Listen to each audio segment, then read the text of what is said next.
Vamos a hablar de la conferencia de Monseñor Athanasius Schneider, obispo auxiliar de Astana, Kazajistán, y obispo titular de Selenia, referido a los motivos para recibir la comunión en la lengua y de rodillas. Queridos oyentes, antes que nada vamos a referirnos cómo en Garabandal el ángel de Dios daba de la comunión a las niñas, comuniones místicas, cuando no había sacerdotes en el pueblo. Esto es porque Dios quería mostrar cómo es que a Dios le gusta que se comulgue. Queridos oyentes, entonces vamos ahora a decirles todo lo que este obispo, Monseñor Schneider, dice al respecto, y fíjense que cada letra de este texto es muy importante. La auténtica renovación y reforma de la vida de la Iglesia tiene que empezar por la renovación de la liturgia, es decir, mediante la profundización de la devoción y el temor de Dios en los ritos litúrgicos. Tal renovación de la Sagrada Liturgia es la expresión más importante del aggiornamento que el beato Papa Juan XXIII tanto deseaba. San José María Escrivá explicó la palabra aggiornamiento muy correctamente de esta manera. Aggiornamiento significa sobre todo la fidelidad delicada, operativa y constante. Es la mejor defensa contra la vejez del espíritu, la aridez del corazón y la inflexibilidad mental. Sería por lo menos superficial pensar que el aggiornamiento consiste principalmente en el cambio. Estas son las conversaciones con Monseñor Escrivá de Balaguer de la edición José Luis Iñárez de Madrid 2012. Páginas 152 a 153. Por tanto, el Concilio Vaticano II dedicó su primer documento a la Sagrada Liturgia. Entre los principios de la reforma de la liturgia se pueden señalar los argumentos siguientes: que los ritos pueden expresar más claramente su orientación a Dios, al cielo y a la contemplación. Sacrosanctum Concilium 2 y 8.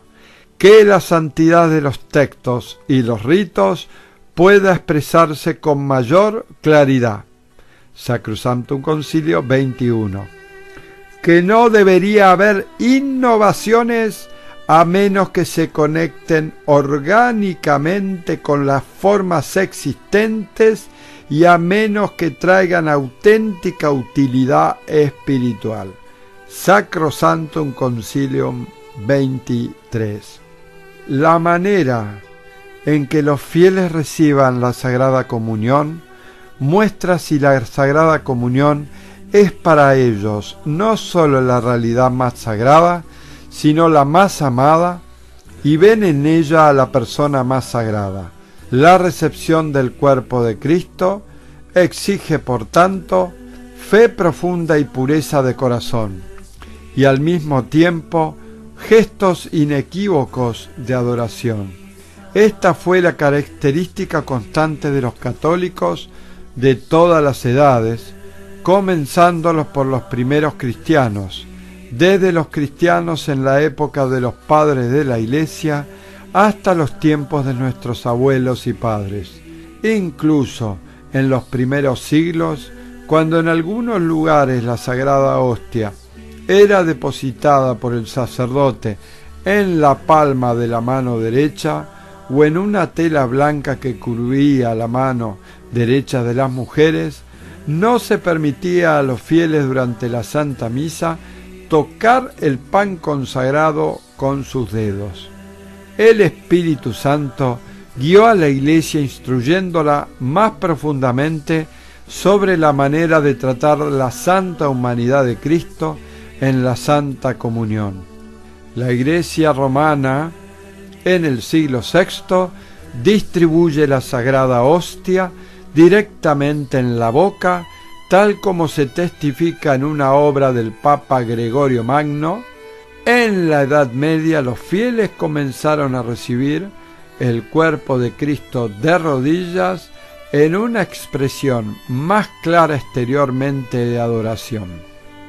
En nuestros tiempos, y ya pasaron más de 40 años, hay una profunda herida en el cuerpo místico de Cristo. Esta profunda herida es la práctica moderna de la comunión en la mano, una práctica que difiere esencialmente del rito análogo de los primeros siglos, como se ha descrito anteriormente. Esta práctica moderna es la herida más profunda del cuerpo místico de Cristo, porque se dan en ella las siguientes 4 deplorables manifestaciones. Primero, un minimalismo sorprendente en los gestos de adoración y reverencia. En general, en la práctica moderna de la comunión en la mano, hay casi una ausencia de todo signo de adoración.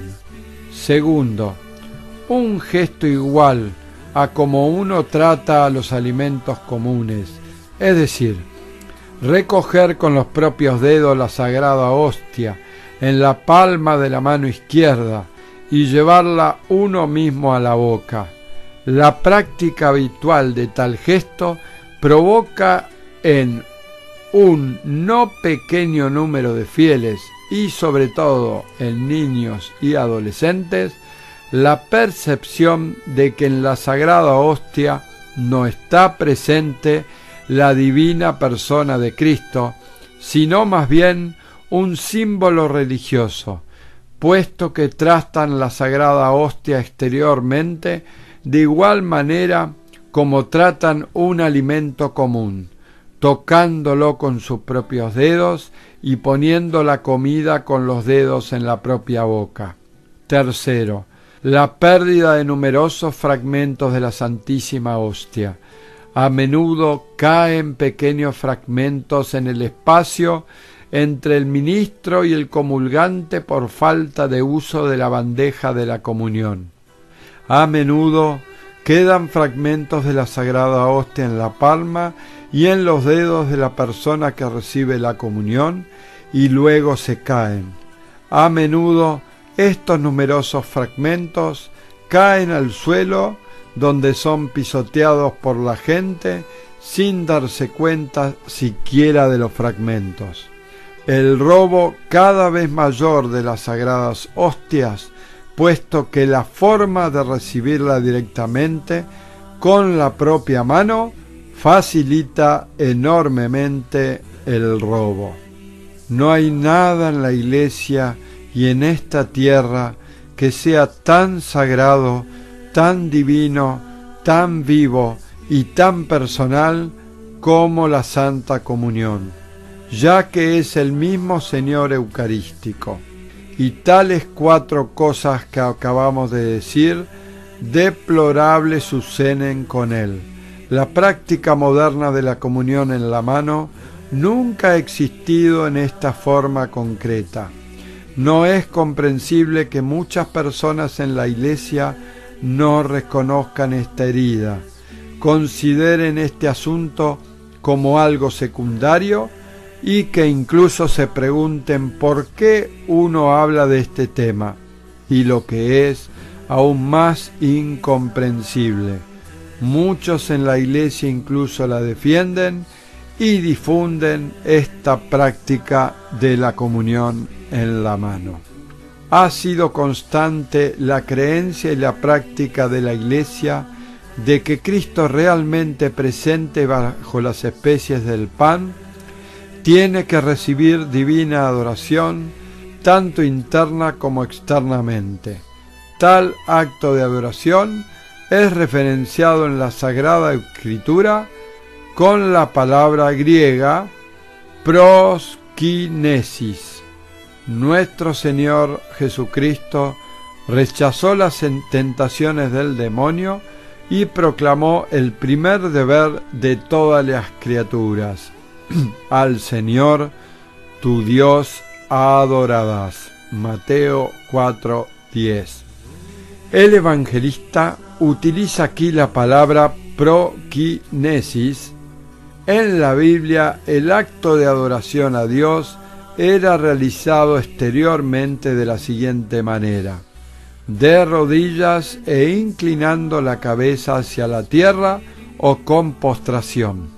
Tal acto de adoración lo llevó a cabo el mismo Jesús, su Santísima Inmaculada Madre, la Virgen María y San José, cuando como cada año visitaron el Templo de Jerusalén.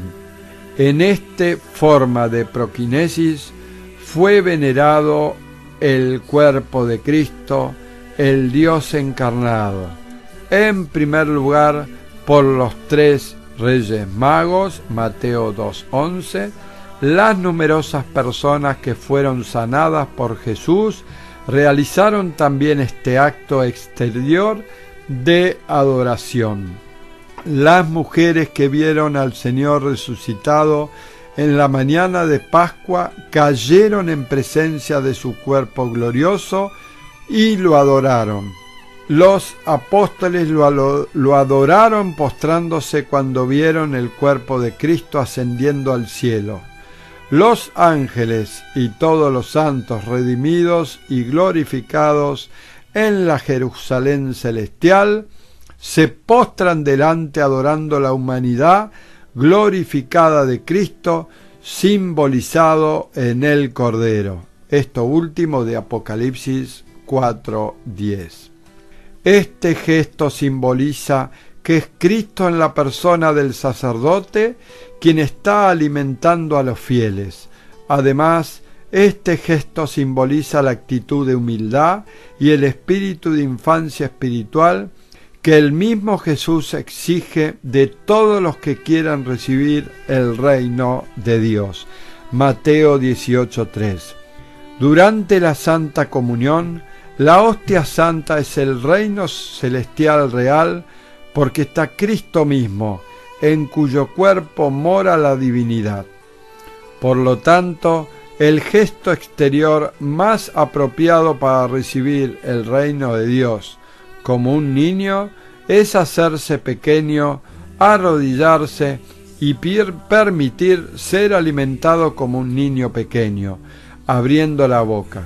Sin duda, el rito de recibir el cuerpo divino de Cristo en la Sagrada Comunión, de rodillas y en la lengua, fue elaborado durante varios siglos en la Iglesia con la guía del Espíritu Santo, el Espíritu de santidad y piedad. La abolición de los gestos explícitos de adoración durante la Santa Comunión, que es la abolición de arrodillarse, y la abolición del gesto inspirado bíblicamente de la recepción del cuerpo de Cristo como un niño en la lengua, estoy seguro que no traerá un florecimiento más fuerte de la fe ni de la devoción eucarística. Las siguientes palabras del Concilio Ecuménico de Trento permanecen siempre válidas y siguen siendo muy actuales en nuestros días.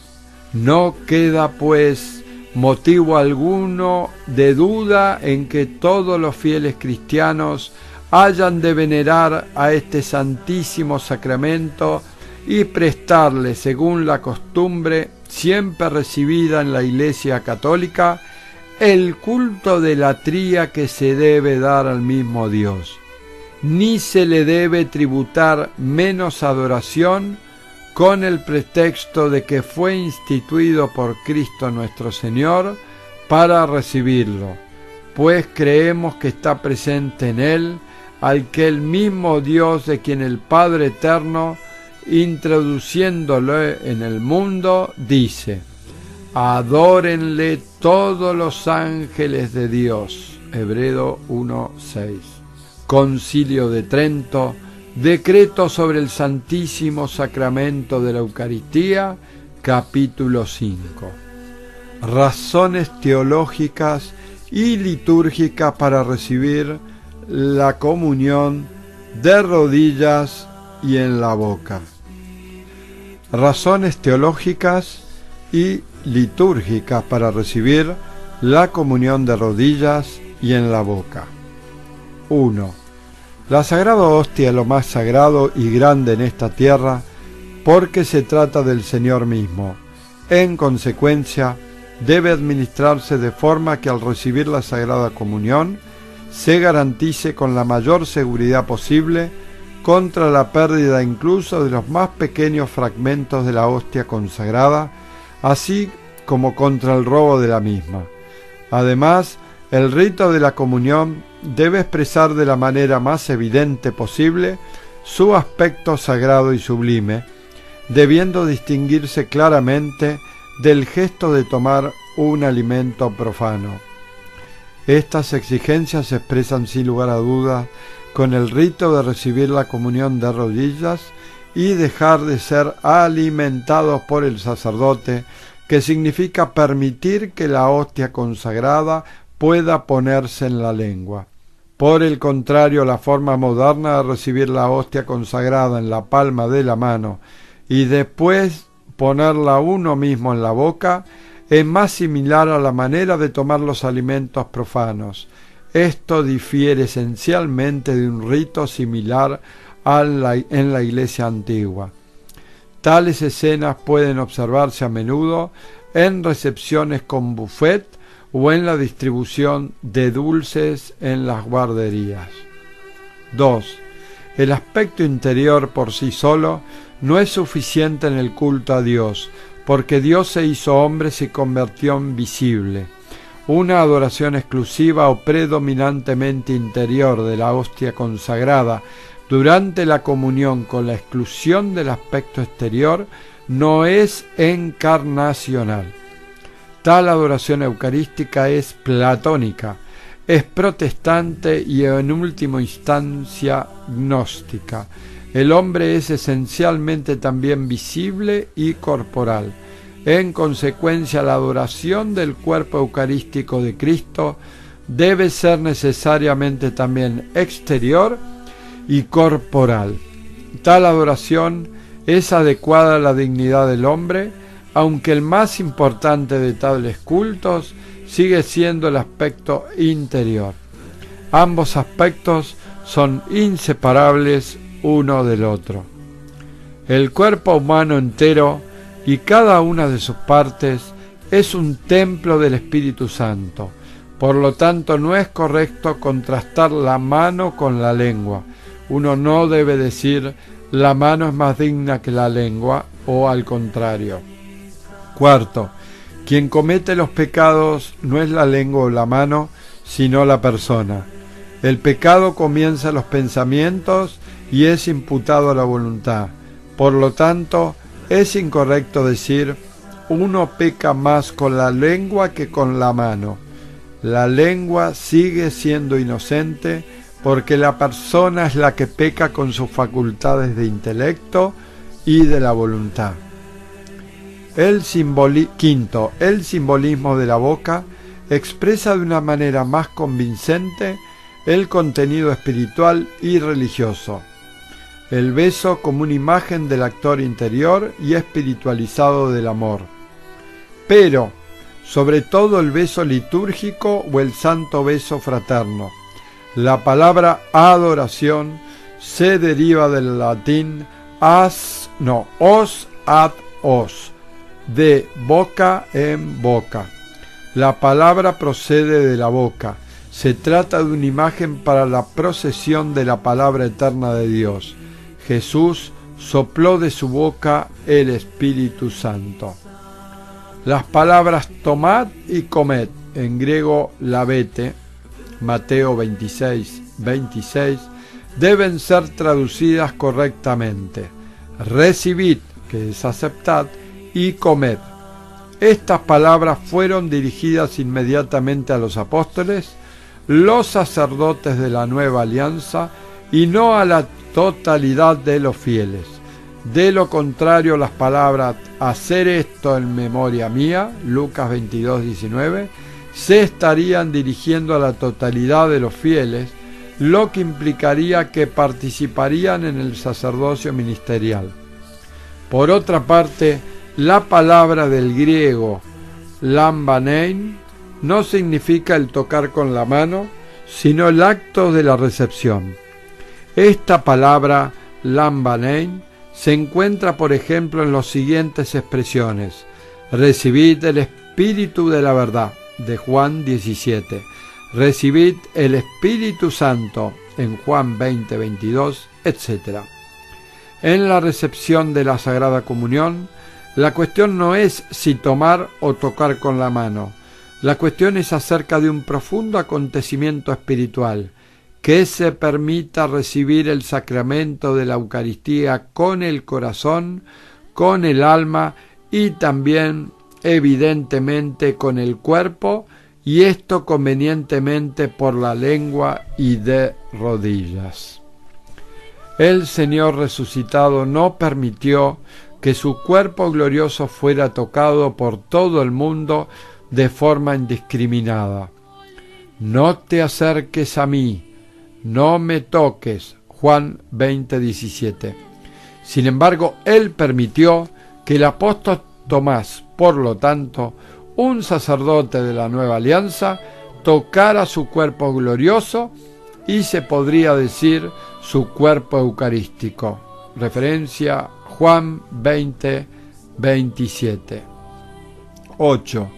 En el caso de la práctica de la comunión en la lengua, una práctica que dura más de un milenio, ya ocurría de los tiempos del Papa Gregorio el Grande, y en el caso de las iglesias orientales católicas y de todas las iglesias ortodoxas y las antiguas iglesias orientales, donde la Sagrada Comunión se pone en la boca y a menudo incluso con una cuchara.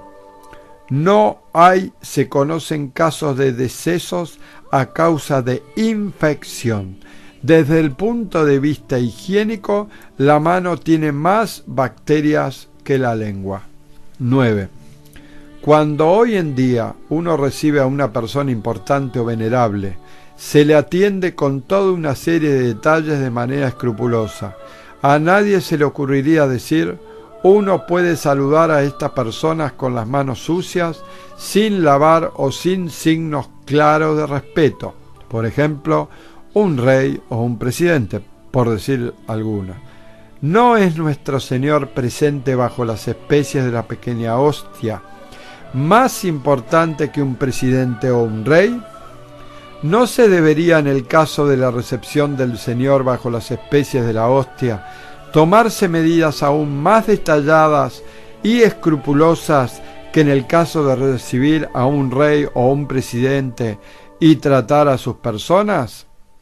10. En el caso de la comunión en la mano, el mismo fiel pone la hostia sagrada en su lengua. En última instancia, también en este caso tenemos la comunión en la lengua. La diferencia está en lo siguiente: en el caso de la comunión con la lengua, es el sacerdote representando a Cristo en este sagrado momento quien pone la hostia sagrada en la lengua de los fieles. En el caso de la comunión en la mano, sin embargo, es el mismo fiel que pone la sagrada hostia en su propia lengua. 11. El gesto de poner la hostia uno mismo en la lengua expresa sin duda menos al aspecto de la recepción en comparación con el gesto de permitir que la hostia sea puesta por otra persona. Este último gesto expresa de una manera muy impresionante la actitud de hacerse niño ante la grandeza de Dios que está presente en la hostia consagrada. Este gesto expresa también la verdad: a menos que os hagáis como niños, Mateo 18:3. Y se podría decir: a menos que sean como lactantes, pues la Sagrada Escritura dice: desead como niños recién nacidos la leche espiritual no adulterada, para que por ella crezcáis para salvación. 1 Pedro 2, de 2 a 3. En esta última instancia, la leche espiritual es Cristo mismo y especialmente Cristo en la comida eucarística. Los bebés reciben alimentos solo por la boca. El adulto, sin embargo, usa sus manos para llevar su alimento a la boca. Las siguientes palabras podrían ser aplicadas a la Santa Comunión. Como un niño destetado de su madre, como un niño destetado está mi alma. Salmo 131, 2. En efecto, Jesús no ha dicho a menos que os hagáis como adultos, sino todo lo contrario. 12. Cuando es el caso de lo más sagrado, el Señor mismo entonces tiene que ser válido este principio. Atrévete cuanto puedas a alabarle como merece. Quantum potes aude tantum. Secuencia laudación de Santo Tomás de Aquino. Por lo tanto, aquí tiene que ser válido el máximo y no el mínimo, tanto del interior como en la reverencia exterior. La pequeñez de la Sagrada Hostia no justifica el tratamiento en el momento de la Santa Comunión con gestos minimalistas de adoración y sacralidad. Razones pastorales para el retorno general a la comunión en la lengua y de rodillas. 1. El rito actual de la comunión en la mano nunca se ha practicado en la Iglesia Católica, ya que la llamada comunión en la mano en la Iglesia antigua difería sustancialmente del uso actual, que fue inventado por los calvinistas y que ni siquiera los luteranos aceptaron, los cuales incluso hasta en nuestros días mantienen el rito tradicional de la lengua y de rodillas. 2. El rito de los primeros siglos era de la siguiente manera. El pan consagrado se ponía en la palma de la mano derecha, luego los fieles se inclinaban profundamente, similar a lo que hoy es el gesto metanoia en el rito bizantino, y tomaban la comunión directamente con la boca, sin tomar el pan consagrado con los dedos. Era de alguna manera una comunión por boca, porque los fieles no podían ellos mismos la comunión en la boca con sus dedos. Por otra parte, los fieles podían recoger con la lengua desde la palma de su mano los fragmentos sueltos del pan consagrado para que ninguno de los fragmentos pudiera perderse. Las mujeres recibían el pan consagrado sobre una tela blanca llamada dominicale. 3. En el rito actual, declarado erróneamente como un rito de la Iglesia antigua, los fieles reciben la hostia no en la derecha sino en la mano izquierda, y luego se toma la hostia con los dedos y se pone la comunión en la boca. Esta manera fue inventada por los calvinistas ya en el siglo XVII. Desde el punto de vista del gesto, tal rito más bien es como una forma de autocomunión, e igual que la forma de tomar alimentos comunes. El Papa Pablo VI, dando la posibilidad de un indulto para la comunión en la mano, esto está en la instrucción Memoriale Domini del 29 de mayo de 1969, pidió, sin embargo, que el rito tradicional se conservase en toda la Iglesia. Este modo de distribuir a la Santa Comunión, el tradicional, considerando en su conjunto el estado actual de la Iglesia, debe ser conservado. Además, en el mismo documento la Santa Sede exhorta con vehemencia a los obispos, sacerdotes y fieles a observar diligentemente la ley vigente y confirma una vez más el derecho a recibir la Sagrada Comunión de la manera tradicional.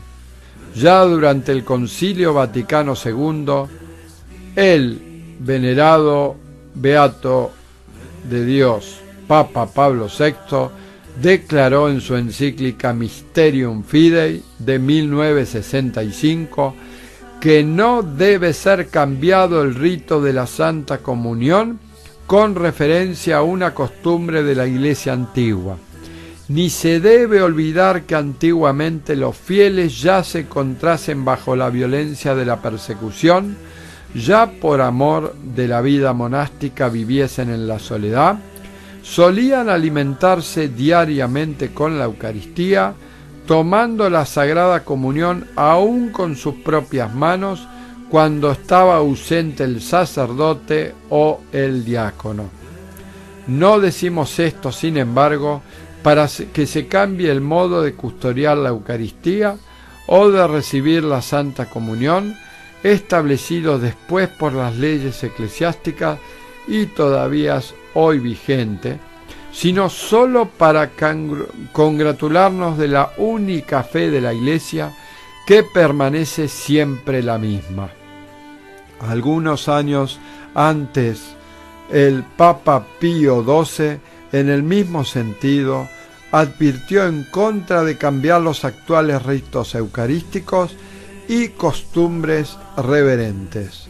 Decía: así como ningún católico sensato puede rechazar las fórmulas de la doctrina cristiana compuestas y decretadas con grande utilidad por la Iglesia, inspirada y asistida por el Espíritu Santo en épocas recientes, para volver a las fórmulas de los antiguos concilios, ni puede repudiar las leyes vigentes para retornar a las prescripciones de las antiguas fuentes del derecho canónico. Así, cuando se trata de la Sagrada Liturgia, no resultaría animado de un celo recto e inteligente quien deseara volver a los antiguos ritos y usos, repudiando las nuevas normas introducidas por disposición de la divina providencia y por la modificación de las circunstancias. Tal manera de pensar y de obrar hacen revivir efectivamente el excesivo e insano arqueologismo despertado por el ilegítimo concilio de Pistoia, y se esfuerza por resucitar los múltiples errores que un día provocaron aquel conciliábulo y los que de él se siguieron con gran daño de las almas, y que la Iglesia guarda vigilante del depósito de la fe que le ha sido confiado por su divino fundador, justamente condenó. En efecto, deplorables propósitos e iniciativas tienden a paralizar la acción santificadora con la cual la Sagrada Liturgia dirige al Padre saludablemente a sus hijos de adopción. Encíclica Mediator Dei. Las razones de Pablo VI a favor del rito tradicional de la comunión, hoy más válidas que nunca. 1. La creencia sobre la presencia real de Cristo en el misterio eucarístico era mucho más profunda en toda la Iglesia. 2. La urgencia de una mayor reverencia exterior. 3. El sentimiento de humildad hacia este sacramento en quien lo recibe. 4. Se trata de una tradición de muchos siglos. 5. Se garantiza de una manera más eficaz la solemnidad y la dignidad del momento de la distribución de la comunión. 6.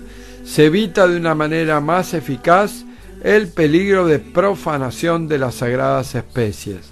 7. Por la manera tradicional se conserva de una manera más diligente el cuidado de la Iglesia de que ningún fragmento del pan consagrado pueda perderse. Los recelos del Papa Pablo VI se han cumplido de manera indiscutible en base a la experiencia de la comunión en la mano en los últimos 40 años. 1. La disminución de la reverencia hacia el Santísimo Sacramento del altar. 2. Las profanaciones del mismo sacramento. Y 3. La alteración de la recta doctrina y la fe eucarística.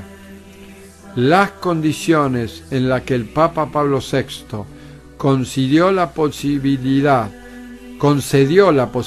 de un indulto no han sido observadas o cumplidas, y en general la situación general que inspiraron dichas condiciones generales son hoy bastantes peores. Pablo VI requería evitar cualquier peligro: el peligro de la caída de la reverencia, de la insinuación de opciones erróneas sobre la Sagrada Eucaristía y otras cosas impropias. Por otra parte, Pablo VI esperaba que la nueva forma del rito de la comunión traería un aumento de la fe y de la piedad de los fieles. Esta expectativa, sin embargo, se ve contradicha hoy en día por los hechos a causa de la comunión en la mano. En vista de los peligros reales y teniendo en cuenta la opinión negativa de la mayoría del episcopado católico, que fue consultado sobre este tema en 1968, la instrucción Memoriale Domini indicaba que Pablo VI pensaba que el rito tradicional de administrar la comunión no debía cambiarse. El rito actual de la comunión en la mano, que nunca perteneció al patrimonio litúrgico de la Iglesia Católica porque fue inventado por los calvinistas y difiere sustancialmente del rito en los primeros siglos de la Iglesia, ha causado y sigue causando un daño de dimensiones verdaderamente preocupantes, es decir, dañando la verdadera fe eucarística, la reverencia y el cuidado con el fragmento eucarístico en el límite de lo soportable. La Eucaristía es el culmen y la fuente de toda la vida de la Iglesia. Esto lo dice el Concilio Vaticano II. La Iglesia vive de la Eucaristía. Esto lo dijo muy claramente en su encíclica y testamento el beato Juan Pablo II, hoy santo. Y la Eucaristía es por consiguiente el corazón mismo de la Iglesia. La verdadera crisis de la Iglesia de hoy se revela en la manera en que esta fuente y este corazón se tratan concretamente. Sin embargo, a causa de la comunión en la mano y de pie, el Santísimo se trata con un verdadero minimalismo de reverencia exterior y sacralidad, y por otra parte el pan consagrado, el más precioso tesoro de la Iglesia, se pone con una asombrosa falta de cuidado a una enorme pérdida de fragmentos eucarísticos y al cada vez mayor robo con fines sacrílegos. Estos son hechos que nadie de buena fe puede negar.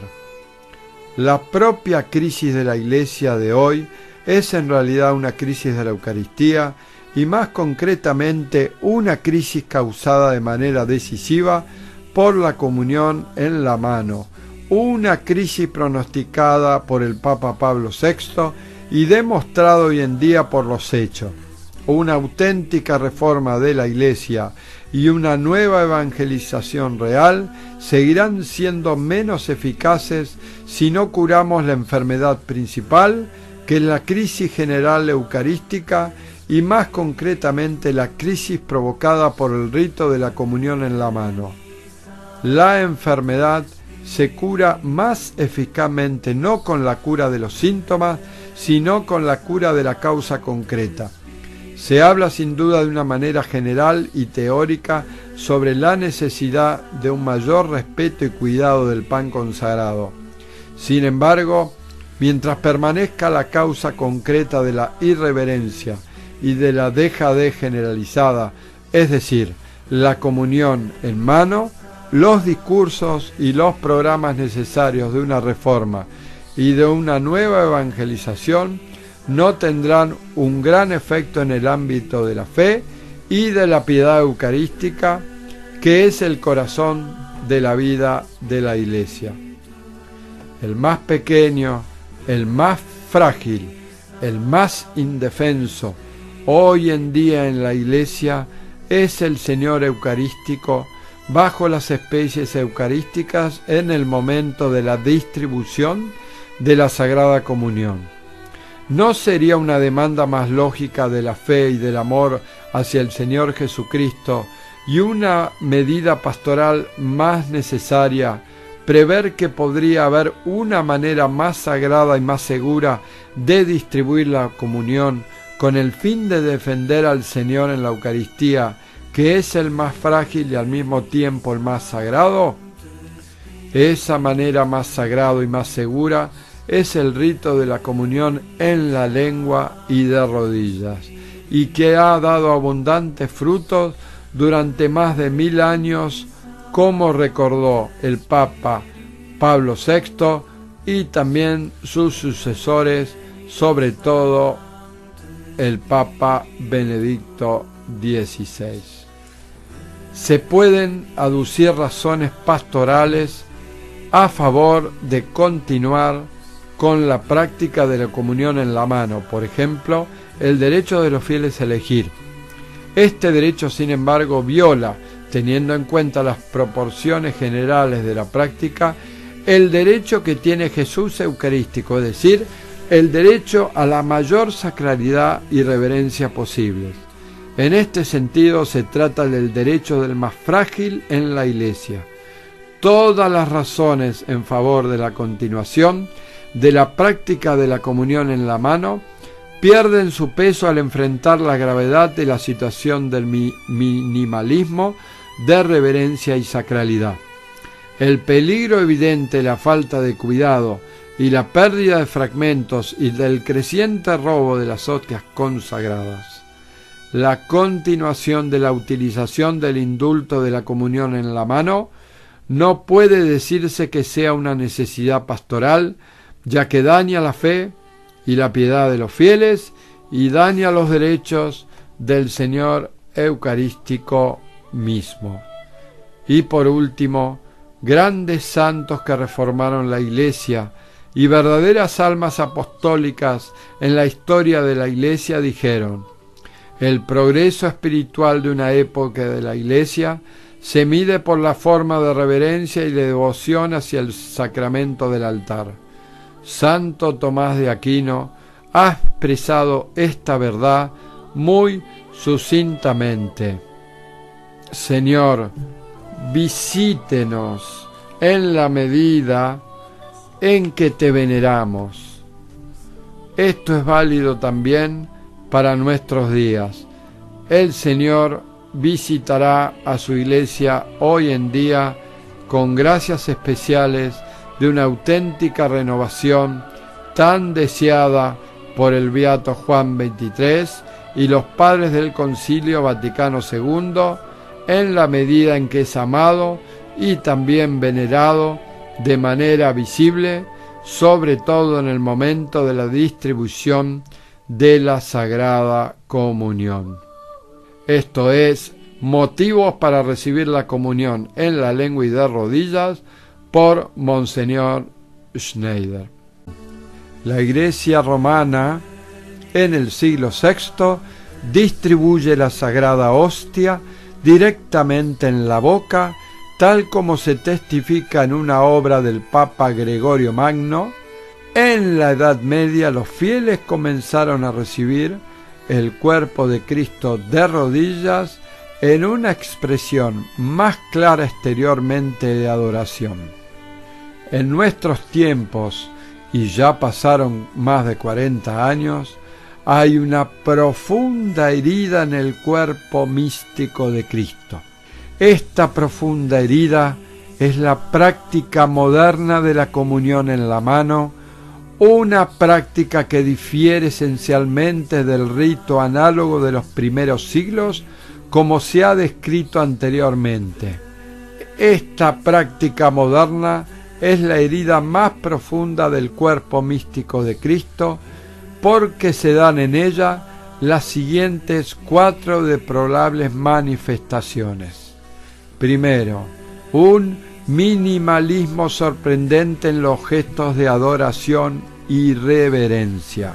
En general, en la práctica moderna de la comunión en la mano, hay casi una ausencia de todo signo de adoración.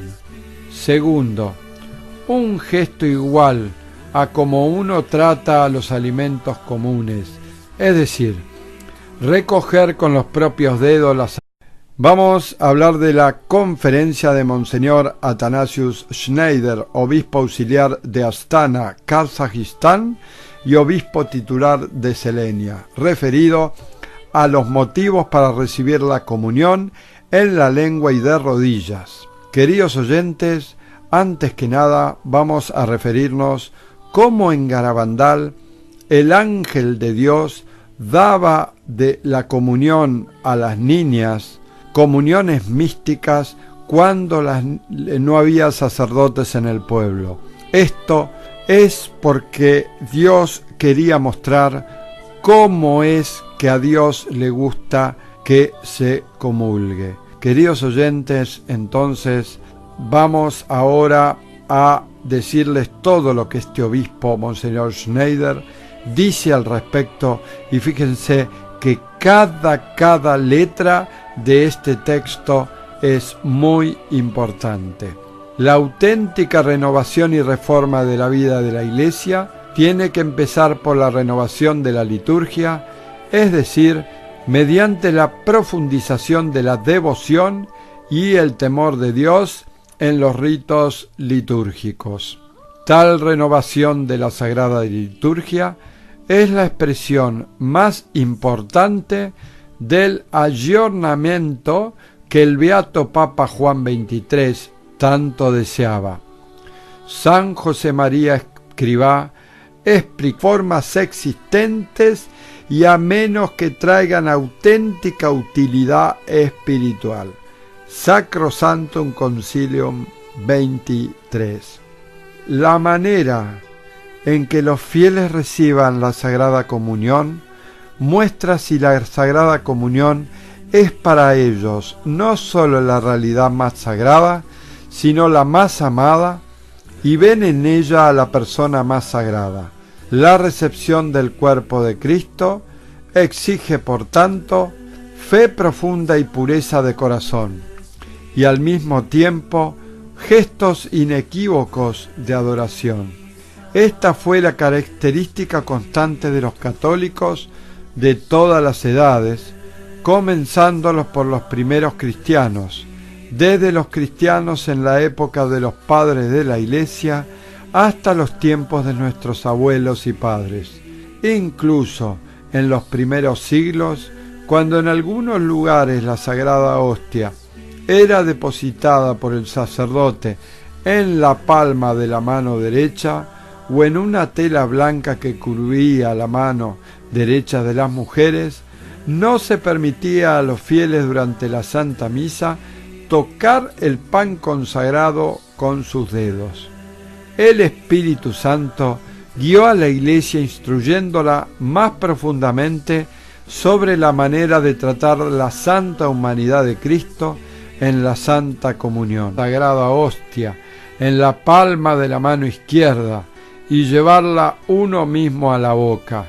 La práctica habitual de tal gesto provoca en un no pequeño número de fieles y sobre todo en niños y adolescentes la percepción de que en la Sagrada Hostia no está presente la divina persona de Cristo, sino más bien un símbolo religioso, puesto que tratan la Sagrada Hostia exteriormente de igual manera como tratan un alimento común, tocándolo con sus propios dedos y poniendo la comida con los dedos en la propia boca.